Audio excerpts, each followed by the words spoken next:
শিক্ষার্থীদের অধিকার নিশ্চিত করতে হবে।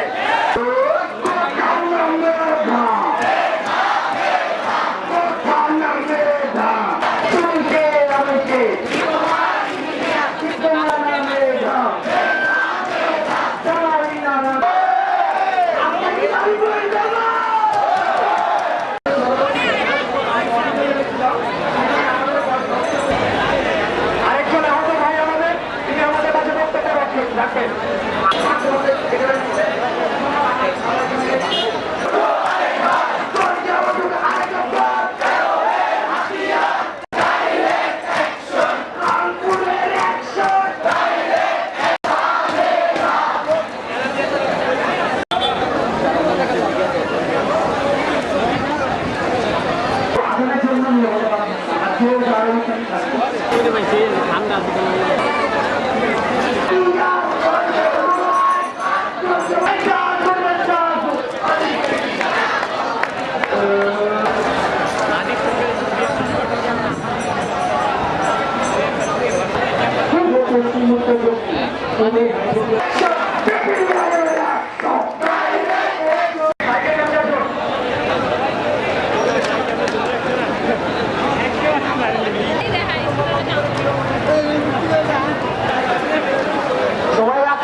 আমি কেন্দ্রীয় প্রতিনিধি জুবায়ের পাটোয়ারি আমাদের অবস্থান স্পষ্ট করছি। আমাদের এই যৌক্তিক দাবি আদায় বাস্তবায়ন না হওয়া পর্যন্ত আমরা আমাদের রাজপথ থেকে, আমাদের অবস্থান থেকে বিন্দুমাত্র ছাড় দিব না। আমাদেরকে প্রশাসন থেকে বিভিন্নভাবে হুমকি দেওয়া হচ্ছে আধা ঘন্টার ভিতরে সারা দেশের প্রত্যেক অবরোধ কর্মসূচি উঠিয়ে নেওয়ার জন্য। আমরা স্পষ্টভাবে জানিয়ে দিতে চাই, জুলাই অভ্যুত্থানের পরবর্তী সবচেয়ে বড় অভ্যুত্থান আমাদের। আমরা আমাদের অধিকারে বিন্দুমাত্র ছাড় দিব না।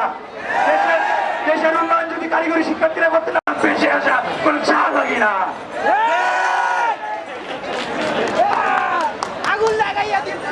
পুলিশ জল কামান আনো আর বন্দুকের গুলি চলে দেয়।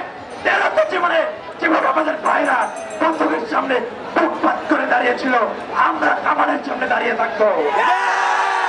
আমরা ডিপ্লোমা ইঞ্জিনিয়ারিং শিক্ষার্থীরা এখান থেকে পাস করে বের হয়ে আমাদের অধিকার যদি চিন্তা করতে পারি, আমরা এখান থেকে বের হবো না। আমাদের ডিপ্লোমা ইঞ্জিনিয়ারিং পাস করতে 10 বছর লাগবে, 10 বছর লাগবে, কিন্তু আমাদের সার্টিফিকেটের মর্যাদা আমাদের দশকে নিশ্চিত করে আমরা এখান থেকে যাবো। আমাদের ডিপ্লোমা ইঞ্জিনিয়ারিং সেক্টর চলবে ইঞ্জিনিয়ারদের দ্বারা। আমাদের ইঞ্জিনিয়ারিং সেক্টর কোন চ্যানেলের নন নেগলেক্টেড চলবে না। আমাদের কথা স্পষ্ট, যেই সুবিধাবাদীরা, যেই সন্ত্রাসীরা আমাদের উপর হামলা করতে আসবে, যারা আমাদের উপর অপ্রাসঙ্গিক হামলা চালাবে, তাদেরকে আমরা ছাত্রলীগের চেয়েও খারাপ অবস্থা করেছি। আমরা ছাত্র সমাজ ঐক্যবদ্ধ। আমরা কোনো অন্যায়ের বিরুদ্ধে যারা অন্যায় করবে তাদেরকে আমরা বিন্দুমাত্র ছাড়বো না। আপনারা মেরে